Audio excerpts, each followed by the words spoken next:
Kwa maandalizi kwa kweli tunajiandaa kwa sababu kumaliza mechi yetu na Azam,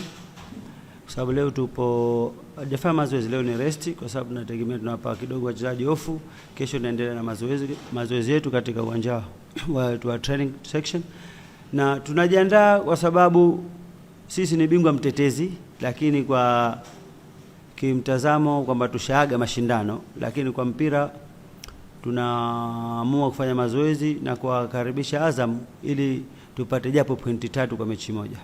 Ndio kukata tamaa, haikati tamaa kwa sababu mechi haijaisha, lakini kwa sababu hata tukishinda kwa qualified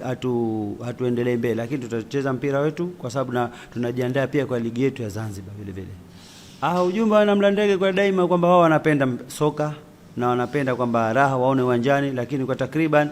hawajakata tamaa wapenzi, lakini kwa kipindi kwa wachezaji baadhi yao naona kama kidogo wame disconnection kidogo kwa sababu ya matokeo, lakini ni mpira kawaida, na sisi tumewapa moyo jana baada ya mechi kwamba waje mazoezi ili kesho ili kucheza mechi yetu na Azam ya mwisho. Mpira ndio ulivyo, mwaka unaweza kuwa sio wako, mwaka unaweza kuwa ni wako, lakini kwa kweli hata kama performance tumeonyesha performance, lakini matokeo ni chanya.